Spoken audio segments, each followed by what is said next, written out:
சிறுமி படுகொலையை கண்டித்து புதுச்சேரியில் தொடர் போராட்டம் நடைபெற்றுக் கொண்டிருக்கும் நிலையில் திமுக எம்பி கனிமொழி தனது கண்டனத்தை பதிவு செய்திருக்கிறார். மேலும் நம்முடன் பேசுவதற்காக தொலைபேசி வாயிலாக இணைந்திருக்கிறார். வணக்கம் மேடம். வணக்கம்.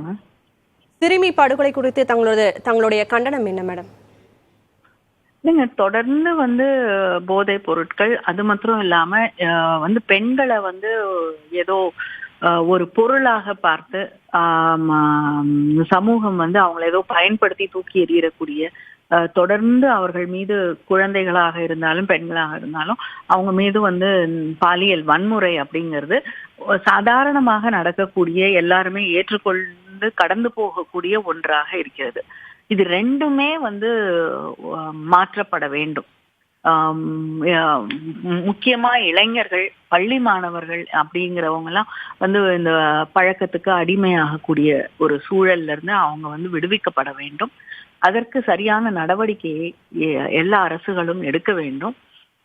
மிக முக்கியமாக பெண்ணை ஒரு வன்முறைக்கு பயன்படுத்தக்கூடிய இவங்க ஏதோ ஆப்ஜெக்டிவ் பண்ணி அவங்கள பொருளாக பயன்படுத்துற அந்த எண்ணம் சின்ன வயசுல இருந்து தவறுன்னு சொல்லி வளர்க்கப்பட வேண்டும்.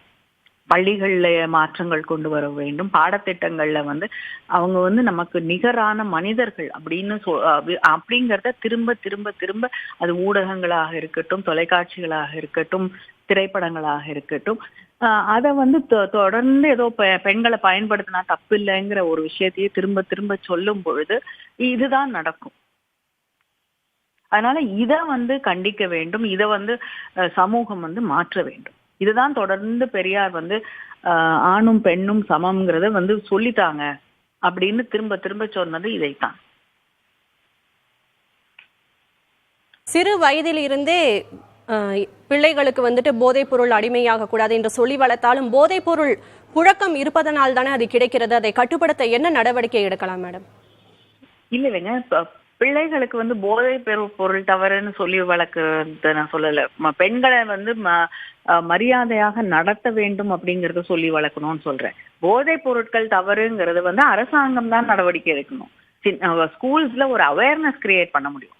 ஆனால் விற்கக்கூடியவர்கள், அதை மாணவர்களை பாதுகாக்கக்கூடிய நடவடிக்கைகள், இதையெல்லாம் அரசு தான் எடுக்க வேண்டும்.